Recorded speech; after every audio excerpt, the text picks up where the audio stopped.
Like an open gateway into a fascinating world, the city of Jaipur leads into the historic and legendary land of the Maharajas.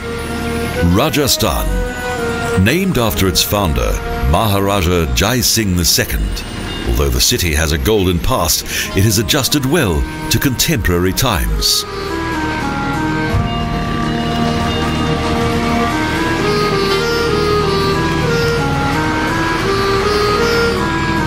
Jaipur has been spared the bloodshed and military struggles that have been encountered in most other cities of Rajasthan. Thus, the old part of the town has remained almost completely unchanged since it was built in 1727.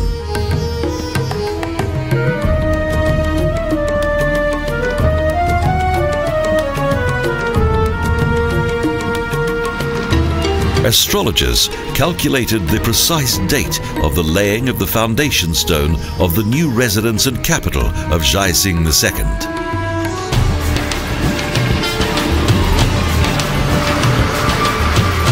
city now has a population of almost 2 million and is one of the most highly populated cities in eastern Rajasthan.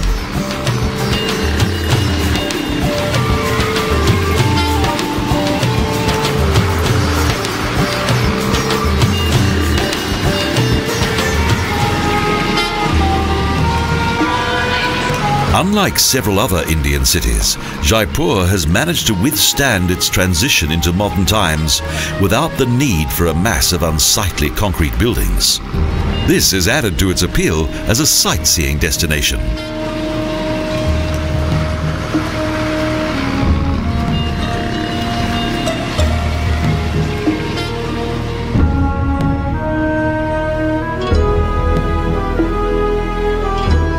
Ancient artistic traditions and crafts are still evident today. Thanks to these age-old traditions, the city is still as captivating as it was in bygone times.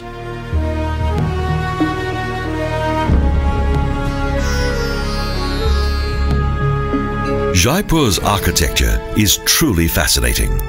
Its exact geometrical and rectangular ground plan is quite unusual. Its division into 9 blocks was based on an old Indian book of architecture, the Shilpa Shastra.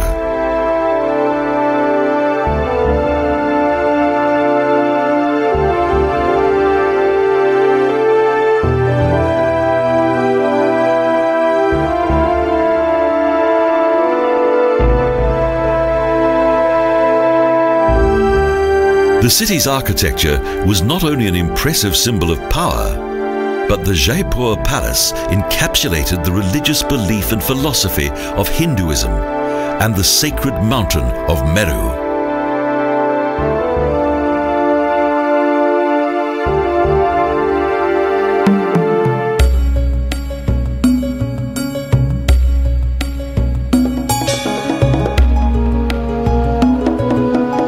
The strong influence of Delhi's Islamic Mughals became highly apparent during the building of the city's new palace.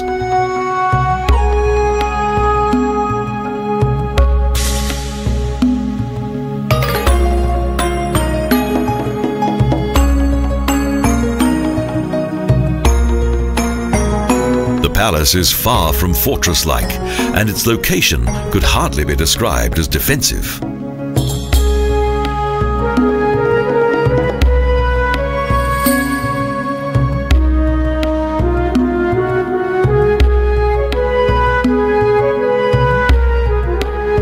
The palace's creator, Jai II., had no need to defend it against attack. He was a powerful man, and his secure relationship with the Mughals was assured. The Maharaja openly displayed his wealth.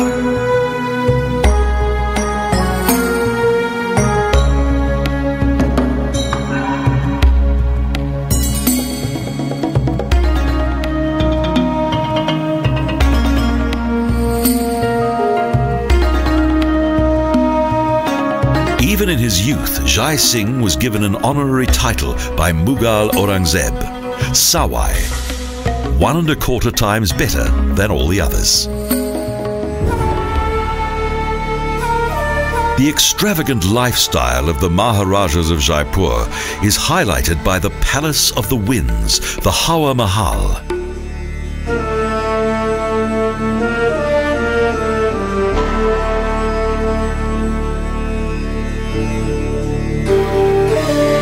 With its many gazebos and balconies, even today, the building is impressive and was built in 1799 so that the women of the harem could witness all the spectacle of the processions and festivities outside.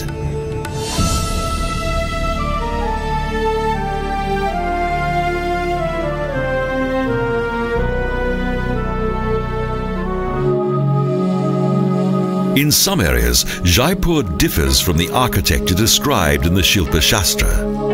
The Mantar Observatory is located on a site once intended for a temple.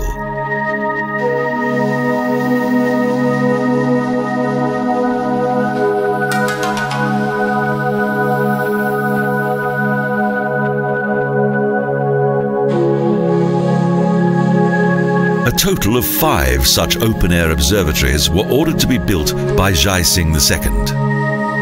With its futuristic stone instruments, the Jantar Mantar Observatory is the most beautiful of its kind.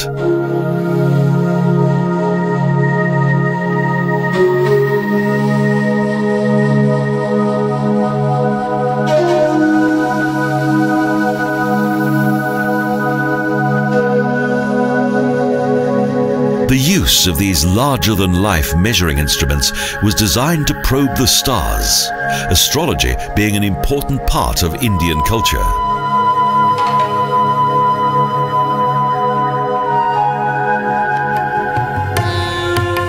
The former Rajputs leaders built picturesque palaces that were often located close to water or were even surrounded by it.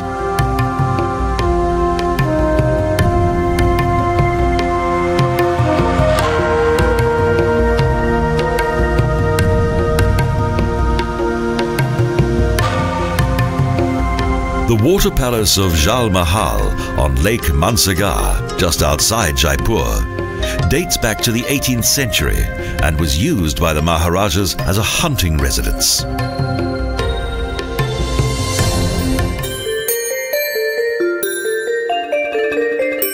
Surrounded by a magnificent garden according to Mughal design, the Jai Mahal Palace Hotel has the unique atmosphere of an historical residence, plus a great deal of lavish modern furnishings.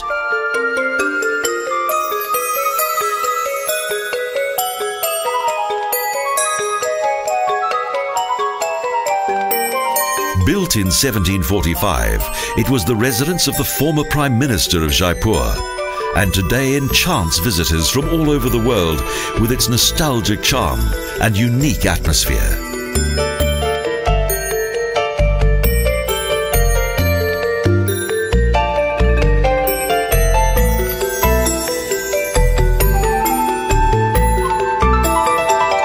Here, it's easy to imagine the flamboyant lifestyle that the Maharajas and their contemporaries once enjoyed.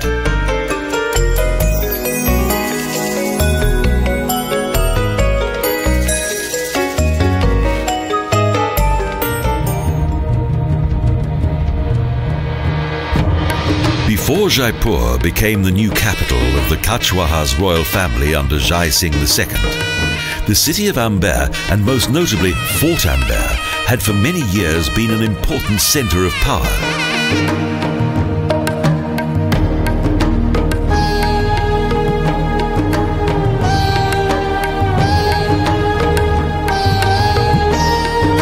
The castle-like, heavily fortified character of the palace is augmented by its elevated mountain location. It is believed that the ancient capital city dates back to the 10th century. The Rajput family of the Kachwahas reigned here since 1150 AD.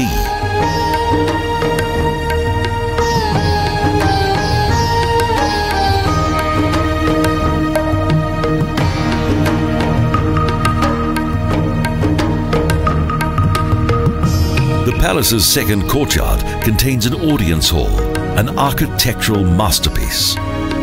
The building was of such beauty that it evoked the envy of Mughal Jahangir in Delhi.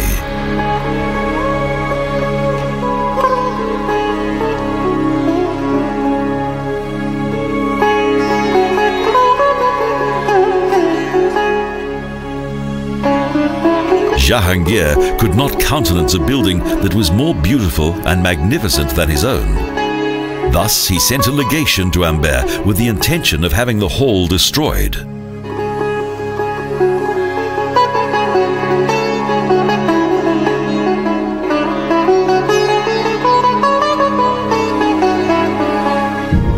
In order to prevent this, Jai Singh I ordered that the building be covered with an ugly coating of plaster to prevent it from being destroyed by Jahangir's men.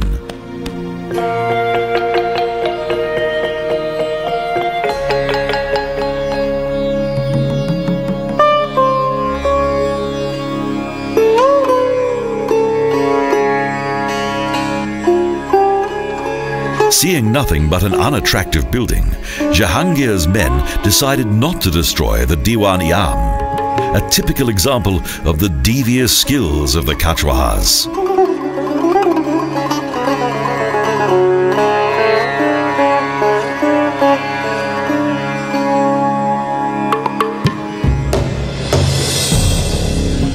After the death of Aurangzeb, the gradual decline of the Mughals also began to manifest itself in the Amber Palace, from where the self-confidence of the Rajputs began to grow from strength to strength.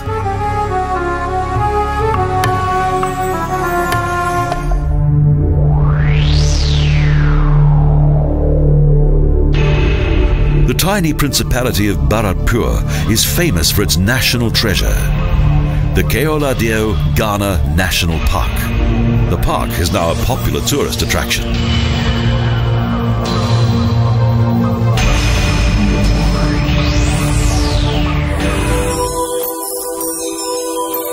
Up until the 1950s, its bird sanctuary was used as a royal hunting ground for the Maharajas of Bharatpur.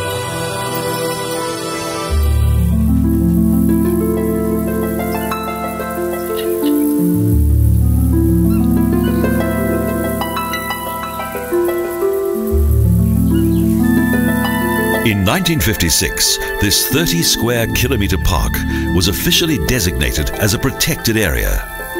The sound of hunting rifles has now been relegated to the history books. Today, all is calm and peaceful.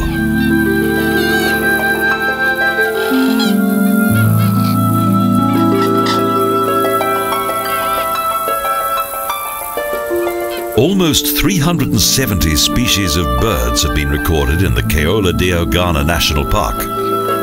Among them, around 100 rare migratory birds from distant Japan and Siberia.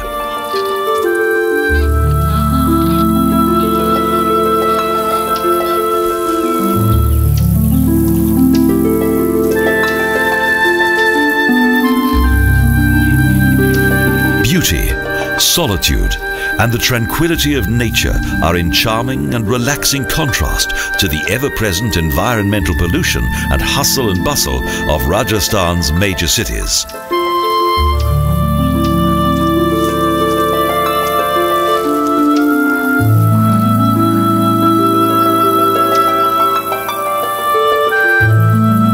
Tranquil side streets and the southern section of the national park are peaceful places in which to relax, away from the hubbub of the main tourist sites.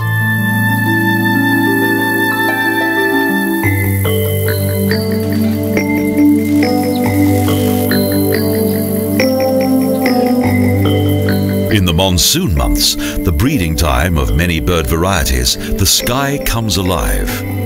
Numerous cormorants, ospreys, storks and pheasants transform the scenery into a colourful sight.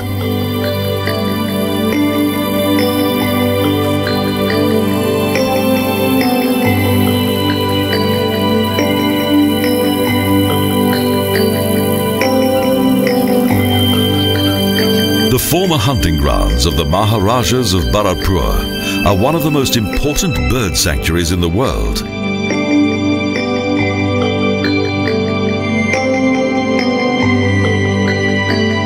Now it is not only ornithologists who have discovered the delights of the natural landscape of the Keoladeo National Park, but also large numbers of sightseers.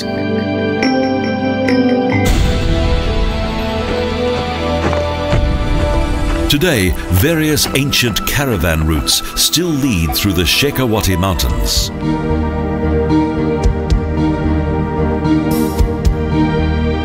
Located around 40 kilometres northwest of Jaipur, is one of the most remote and captivating buildings in Rajasthan, the Samoto Palace.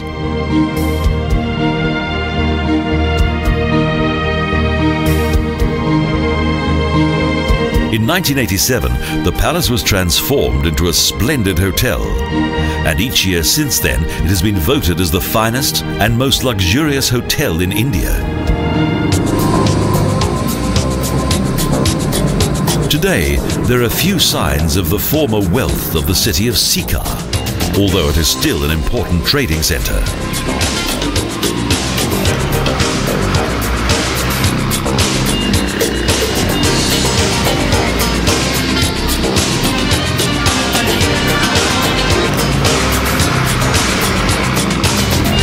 Once, several great caravan routes travelled through the strategically favourable Shekhavati region.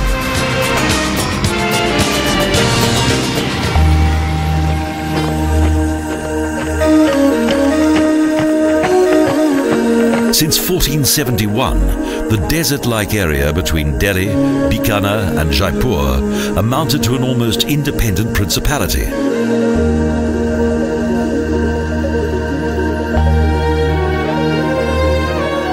In 1451, the Muslim Nawab leader Fateh Khan selected the small town named after himself, Fatehpur, as his seat of government.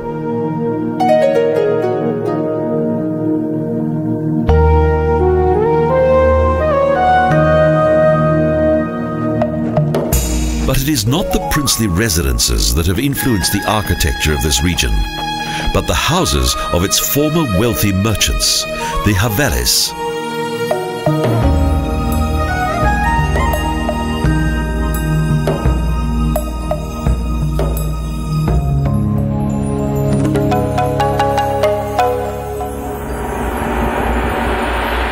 As some of the most important trading routes passed through the Shekhavati region, cities such as Fatehpur began to prosper substantially.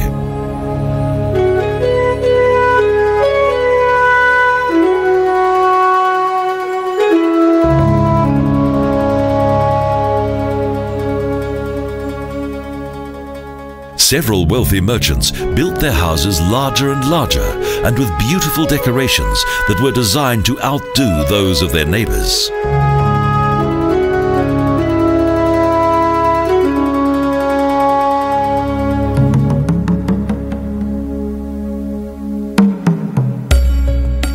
The Havelis of the Mawa merchants served as both a residence and a storehouse, with the private living quarters situated at the rear of the courtyard.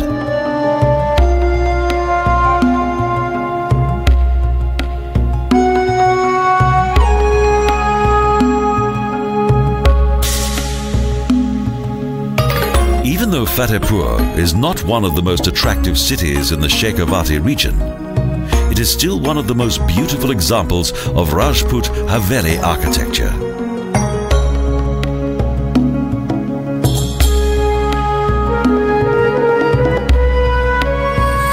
The gradual transformation of the decor in the Havelis away from traditional religious motifs are to be found in the heart of this small town.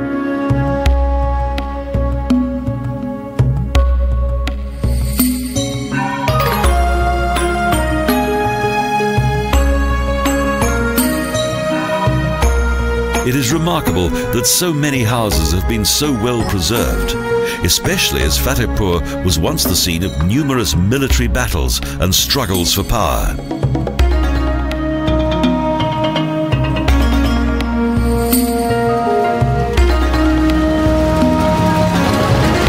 From the 19th century, and with the arrival of the British colonial rulers, religious wall paintings were replaced by more worldly motifs and the various miraculous inventions of modern times. Among them, the airplane.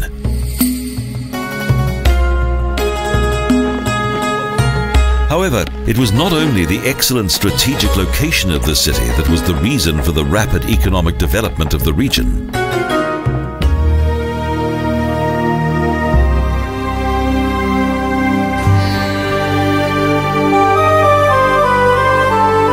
At the beginning of the 19th century, the neighbouring princedoms of Bikaner and Jaipur introduced expensive tolls for the caravan trains that passed through.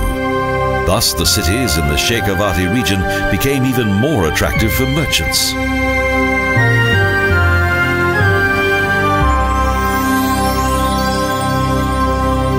The development of the small town of Ramgarh can also be traced back to this time.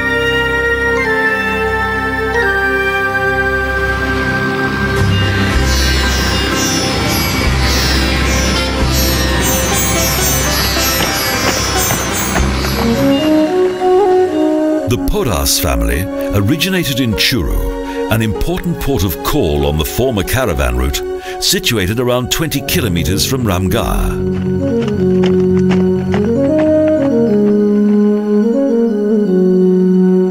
The Podas were once the town's wealthiest family due to their trade in precious cashmere wool. Numerous beautiful wall paintings on the Havelis indicate the prosperity of the merchants who once lived there.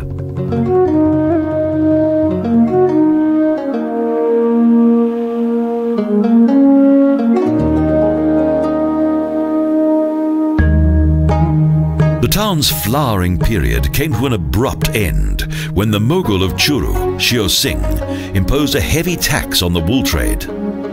Consequently, the successful Podas soon left the town.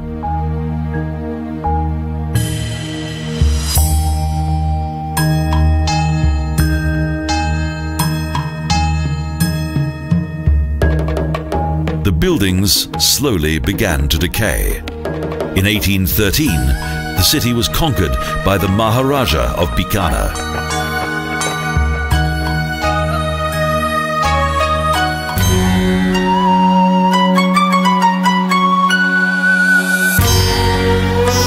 In Bisau, 12 kilometres southeast of Churu, many local businessmen also decided to leave the town rather than pay heavy taxes on their goods.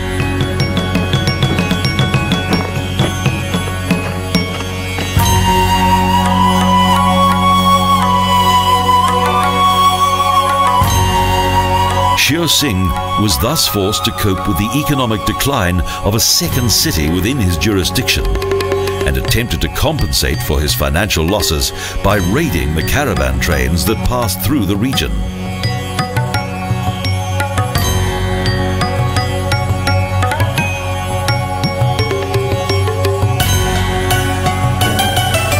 Following the death of the unpopular prince, the merchants returned to their former Havelis in Bisau.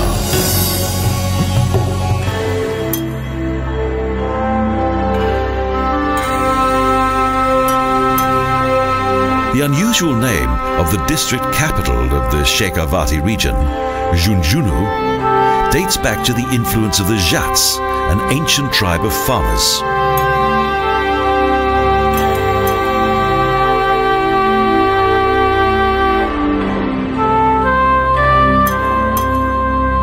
From 1450 to 1730, the Kaimkhani tribe reigned here until the Rajput prince Sadul Singh fought his way to power.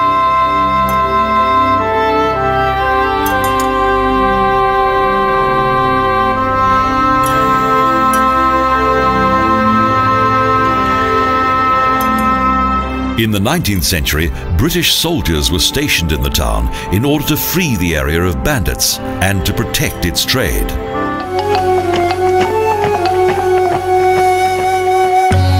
The founder and ruler of Nawalgarh, Nawal Singh, was far less greedy with regard to his tax demands.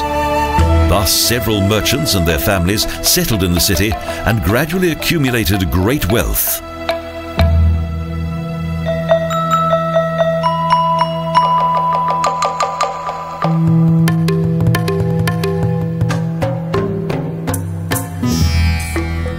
In Nawalgarh, the decorations on its 100 or more havelis are once again not focused only on religion.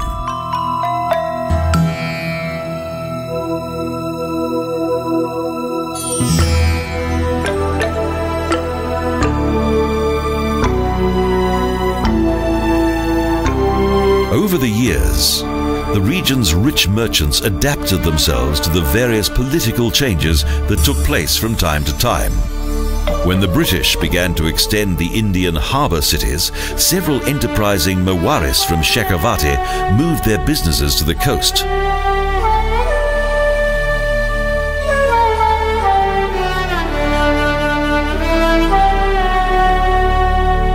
However, cities such as Nawalgarh still remained popular. Indeed, many of the havelis here were built at the end of the 19th century.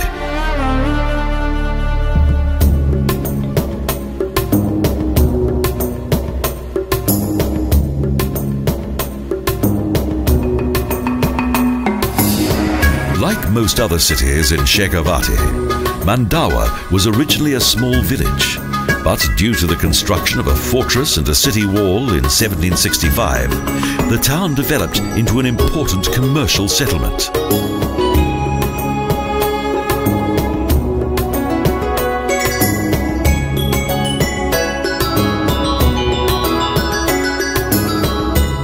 Today, Mandawa is well known for its medieval atmosphere and exceptionally well-preserved buildings, and is thus one of the most popular tourist destinations in the region.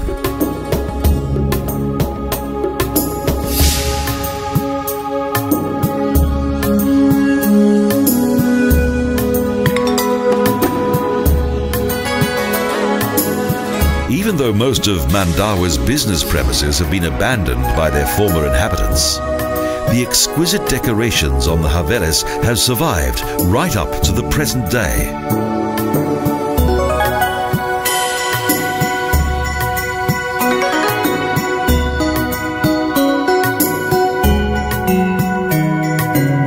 Some of the families who once lived here continue to maintain these fine old buildings and their beautiful wall paintings.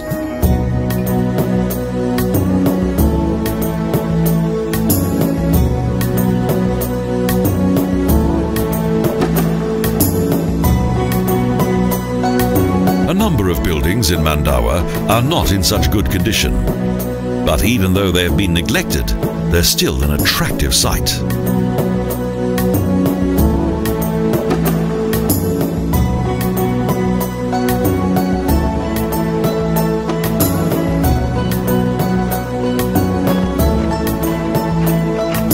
Time does indeed seem to have stopped here in a most magical way.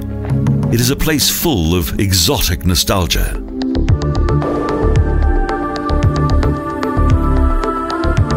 Just as in the 19th century, when the British colonial rulers praised the beauty of these buildings and spread the word about them throughout Europe, this desert city still fires the imagination.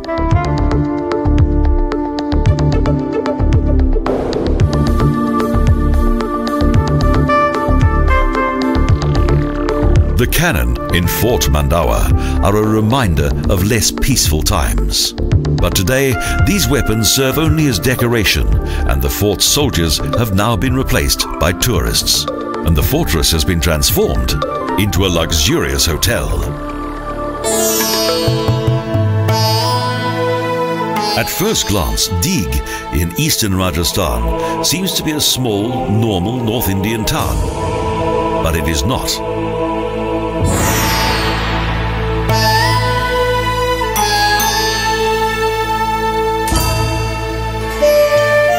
For it was here that the Jag dynasty originated. For strategic reasons, Prince Suraj Mal moved his royal residence to the town of Bharatpur in 1733.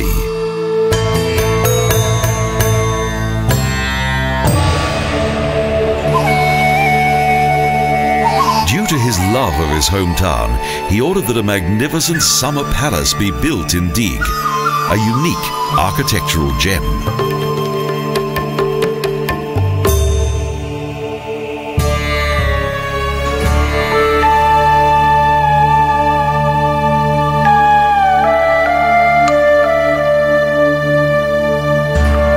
These impressive buildings unite the traditional style of Rajput water palaces with the various elements of Mughal garden design.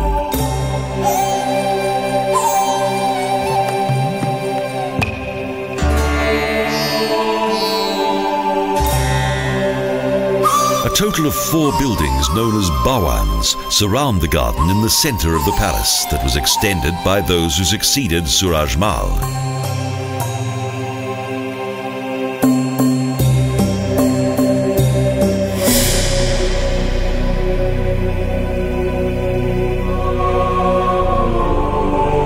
The splendid fountains of Kisav Bhawan were known far and wide. Hundreds of water outlets and artificial thunder created the perfect illusion of the monsoons.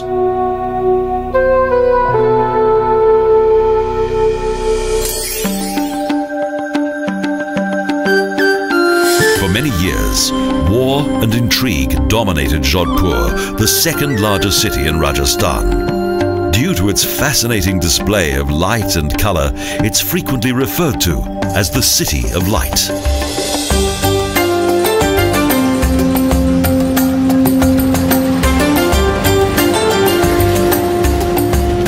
Around 700,000 people fill the streets of Jodhpur, a city that is not undergoing the same degree of change that is evident in many other cities in India.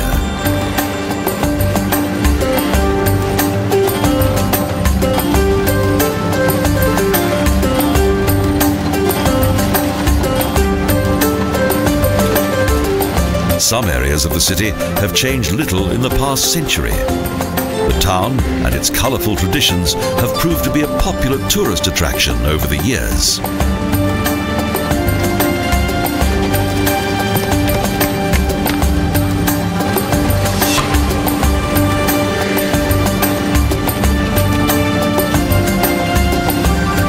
Rajodha founded the town in 1459.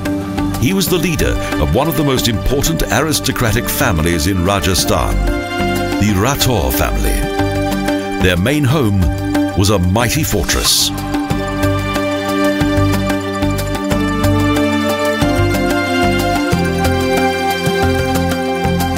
A 120-meter-high ridge was the natural foundation of the Mehrangarh fort.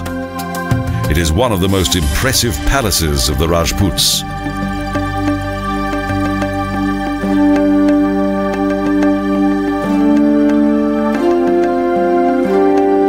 Tactical considerations played an important part for Rajodha when choosing the location of his residence. Unlike the former capital of Mandawa that is 8 kilometres from here, Jodhpur was far easier to defend.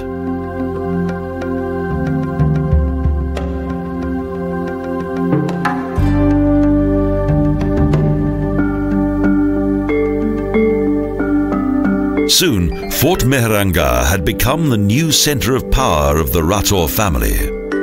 And under the rule of Rao Bikachi, the empire continued to expand.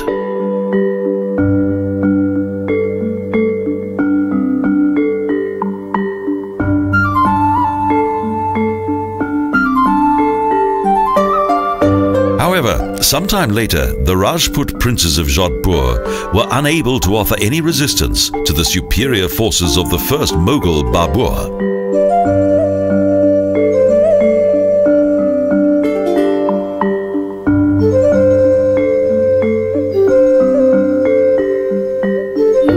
The Maharajas gradually became the vassals of the Mughals, and thus they prospered.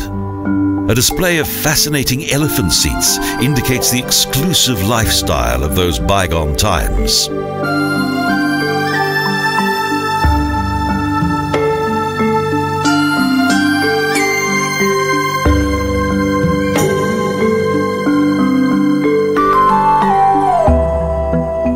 Beautifully decorated seats known as howdahs were used for both official and family occasions, including hunting, one of the favorite leisure activities of the Rajput sovereigns.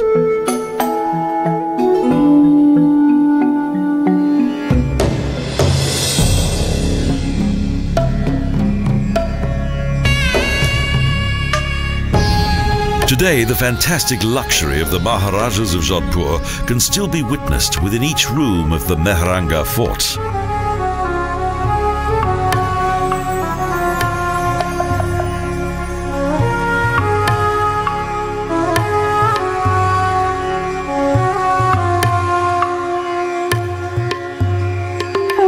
The military that were employed by the Mughals of Delhi enjoyed a good rate of pay, and many of them made a financial contribution to the decoration of the palace.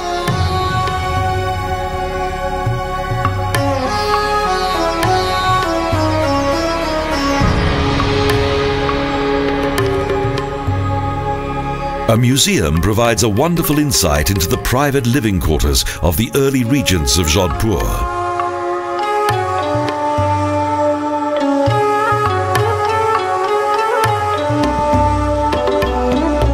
In 1679, the Rajputs' influence came to an end when Aurangzeb took the town. He had overthrown his own father, the Mughal Shah Jahan.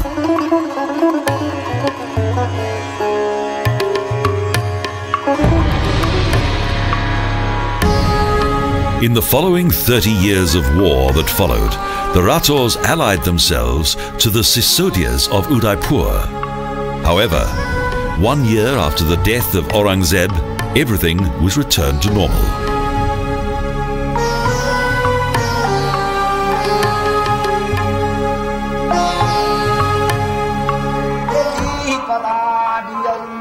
Jodhpur not only contains an array of magnificent historic buildings, it also echoes with the intriguing sound of traditional Indian music, an art form that is thousands of years old.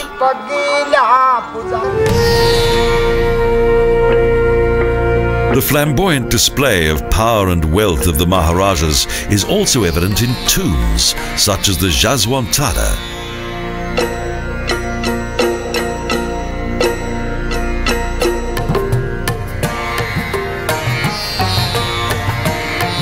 From the outside, the shining white marble pavilions below the Mehrangarh fort are more like a palace than a tomb.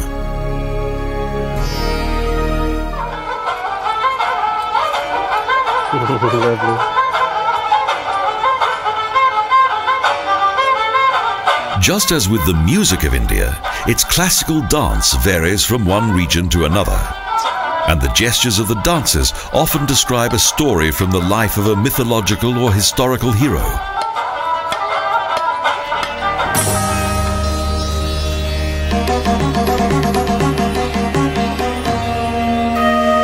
In Rajasthan, this dance is not performed very often. Here, folk dances such as the Ghumar are far more common. Their movements and expressions are far simpler than the artistic dances to be found in the south of the Indian subcontinent.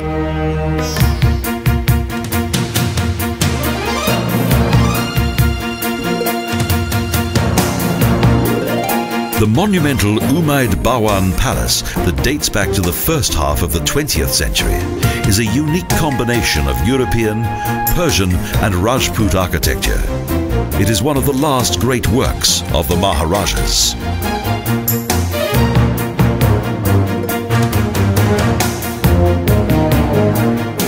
Several poor harvests led to poverty and unemployment.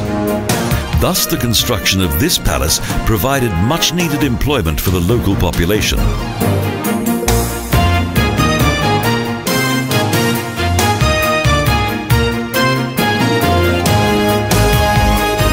One of the most luxurious hotels in India is now contained within a palace that has a total of 347 rooms.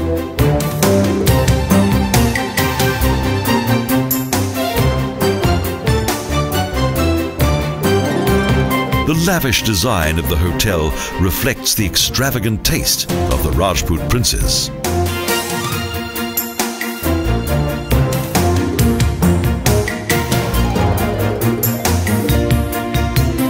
Around 3,000 workers took 15 years to complete the construction of this sandstone palace that provided far more comfort than the older and less stylish Mehrangarh fort. Today, the Maharana of Jodhpur lives here.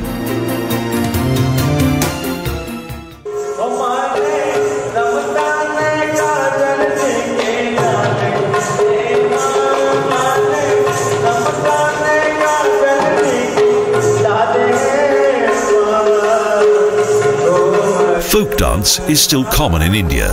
It has changed little over the centuries.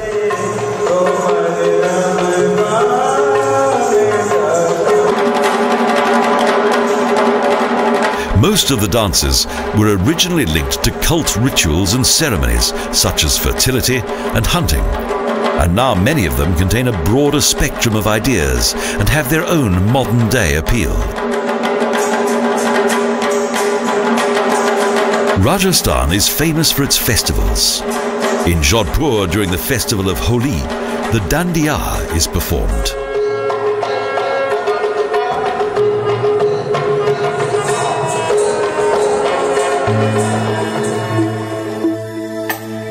At dawn, when the morning announces itself with a spectacular sunrise across the picturesque Pichola lake, the population of Udaipur slowly begins to stir, and gradually everything comes to life once again.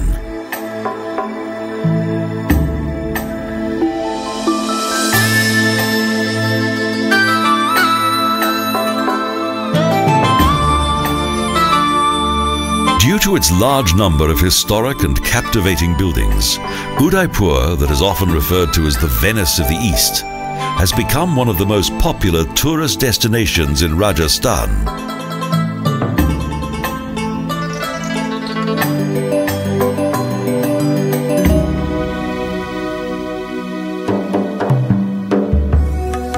Majestically and far less fortified than many other residences in this region, the lengthy palace complex extends across the old historic districts of Udaipur. The city palace is still the home of the Maharaja, and so some parts of it are closed to the public.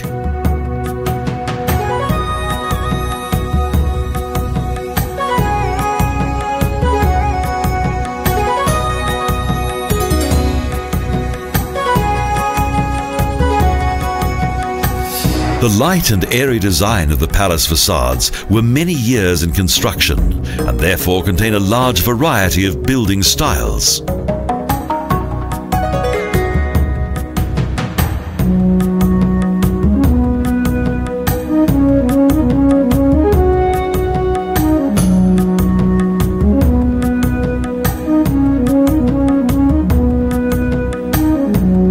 A luxury hotel is located within the southern wing of this magnificent Miwa residence, while another section contains an impressive museum that is dedicated to the history of the Rajputs.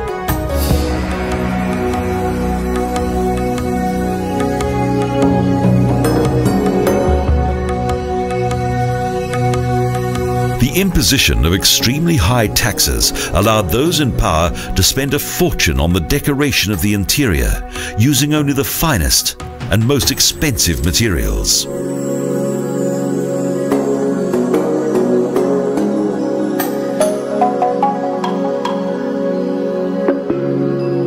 Marble beds, gilded wall paintings, and artistic mirror mosaics. There was no limit to the royal purse. However, the 19th century interior is perhaps somewhat overdone.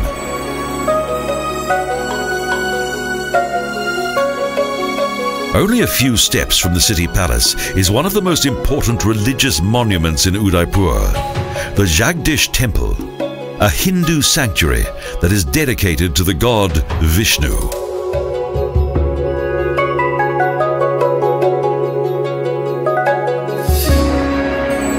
The temple has survived due to the fact that it was once difficult to discern as a sacred building because of its several meter-high walls.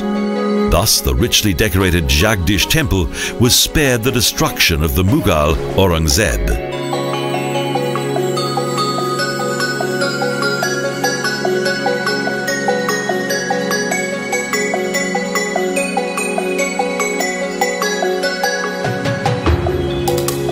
Jagat Singh I had the temple built in 1651 according to traditional pre-Islamic design, and in doing so also created a symbol of cultural independence for the Sisodia of Udaipur.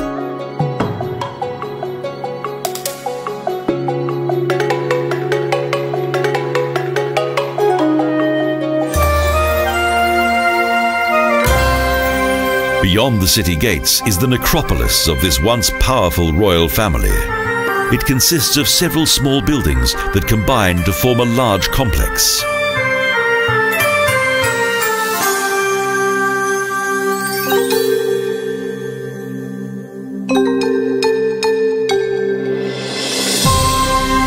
The development of the oldest crematoria, the Chatris, dates back to 1620. Recently, the present Maharana ordered a comprehensive renovation of these buildings.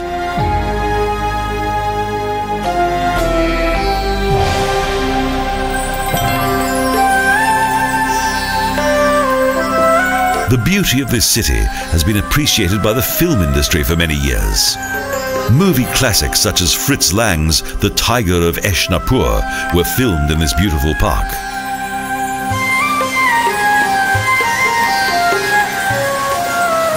Today, historic gardens such as Sahelion Ki Bari are frequently used as the location for various Indian film productions.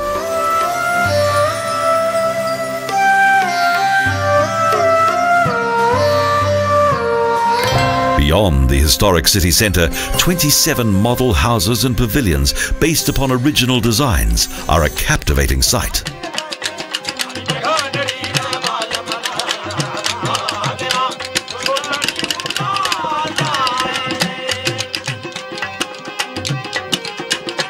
Like most regions in Rajasthan, Udaipur has its own version of traditional folk music that entertains one and all.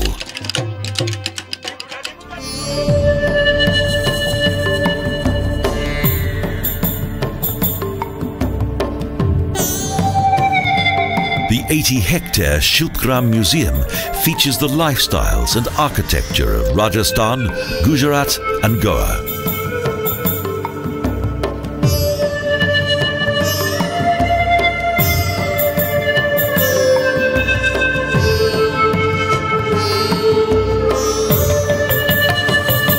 A number of the animals that played a central role in the development of commerce in the towns of the Shekhavati region also feature in the museum.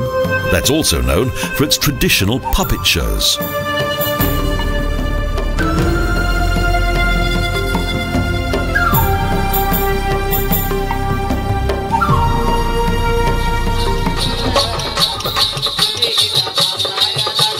In addition, the Shilpgram Museum fascinates visitors with a wonderful selection of dance performances, an exotic experience of the senses.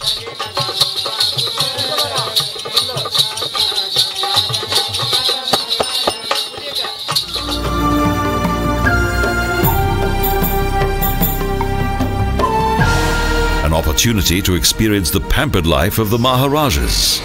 A dream that can be turned into a reality in Udaipur, in the middle of Lake Pichola.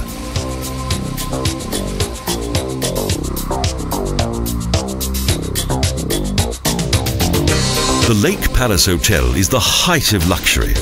Although its facilities are first class, it is its special location amid the lake that has made it world famous.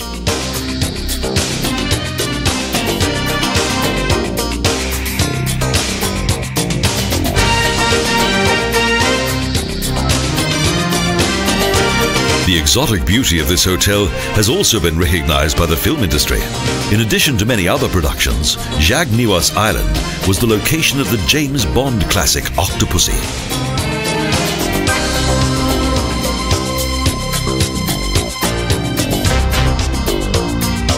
This magnificent water palace was completed in 1746. For centuries, it was the exclusive haunt of the Maharajas.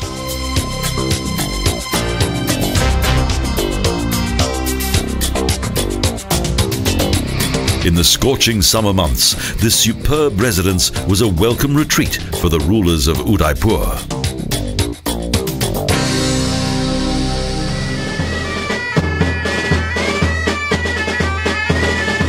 Today, visitors from around the world are given a truly royal welcome on this palatial island.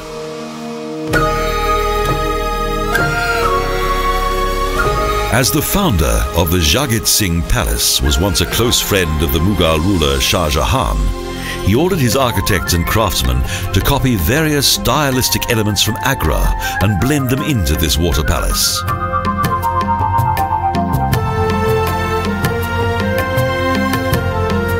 No other hotel in the world radiates such exquisite elegance as the Lake Palace Hotel of Udaipur. A fantasy come true. Although the golden age of the Rajputs and princes of Rajasthan are no more, their legendary lifestyle lives on in age-old stories, huge fortresses and magnificent palaces such as the remarkable Jag Niwas on Lake Pichola.